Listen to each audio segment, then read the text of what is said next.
And now back to your regularly scheduled program. And I wanted to touch on the pregnancy fatigue and the pregnancy insomnia. As of recently, I feel like my pregnancy fatigue has improved by maybe 25%. Usually midday is when I felt like I needed a nap, and because I had pregnancy insomnia, I could not sleep. So by the time that it was time for bedtime, I was exhausted. That would also affect my morning the next morning because it made it a lot harder for me to go to the gym in the morning because I wasn't sleeping very well. That has changed. I feel less tired during the midday, and I'm also sleeping a lot better. However, now I feel like I'm sleeping too much. It's been really hard for me to get up for the gym.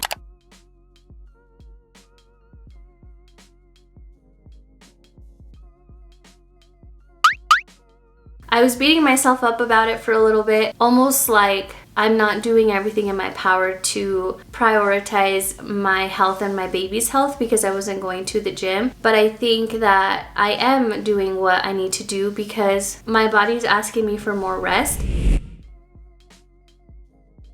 Like I said earlier, my pains have not been as bad as they were with Jude. For the most part, I feel pretty good. I feel pretty normal. When I do go to the gym, I don't feel like I'm in pain. However, I do feel a lot weaker, which has made my motivation to want to go to the gym be affected because it's hard to intentionally wake up and go do something that's going to remind you of your new body's limitations. And I think that it's hitting me a lot harder this time, that I can't lift as heavy as I want to or as I usually do, because I had focused so much on building strength prior to this. So that has been an adjustment for me, and it's been kind of discouraging to have to retire certain plates and tell myself like, you can't lift that right now. But then I remember it's just right now.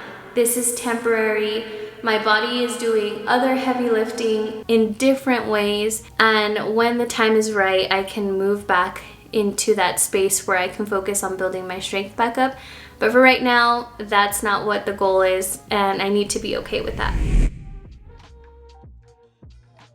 Being pregnant with a toddler is so tough. Not just because you can't rest whenever you want, but also because I feel like I'm doing a disservice to her. I feel guilty for changing the dynamic that she knows, but I also feel guilty that sometimes I feel like I'm only giving her the bare minimum of me. It's discouraging to be out of breath when you reach the top of the stairs, like when I'm carrying her to get her ready for bath time or whatever. I hope that my girl never forgets how much I love her, and I hope that this temporary time doesn't affect our long-term relationship too much because I can't give her all of me, and because I'm scared that I won't be able to give her all of me when baby number 2 gets here. But I know that that's a much more complex conversation because you shouldn't be giving all of you to anyone in the first place. I think I'm reaching the point in my pregnancy also where I feel like I'm starting to get alienated from my body. I'm just starting to get more aware that this is turning more into baby's home than it is my own body.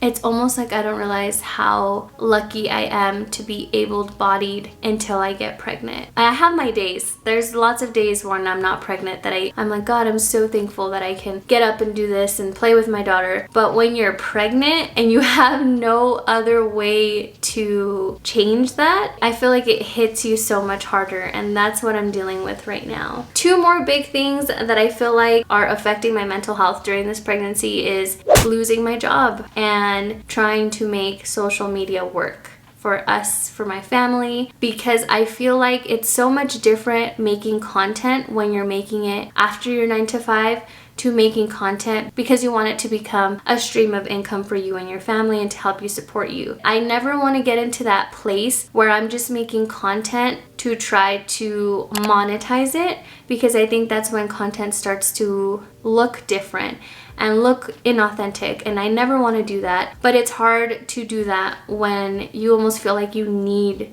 to make the money. And then of course, being a stay-at-home mom, I still don't know if I'm cut out for that job. If I want to be a full-time creator, the easiest way that I could do that is if I stay home with Jude and with baby. I go back and forth every single day, and every single day it's a different answer, and then I get overwhelmed, and then I start to spiral with anxiety, and then my mental health just goes blah. So for right now, I'm just taking it day by day.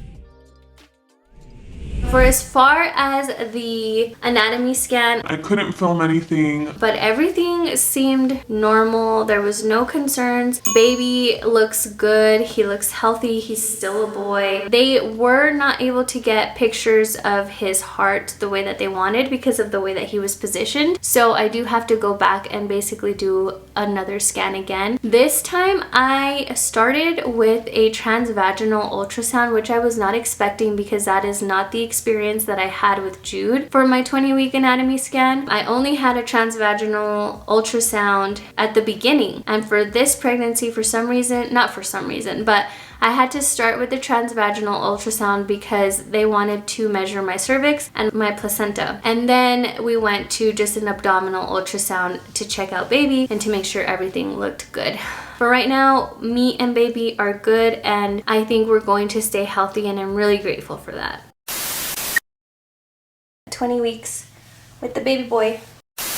If you have any other questions in reference to the 20-week update, a 20-week anatomy scan, let me know and I will answer it down in the comments. Make sure you check out my shorts if you haven't. I've been uploading one a day since October 14th. But thank you so much for coming back to this video. I love you guys so much, and I will see you next Sunday.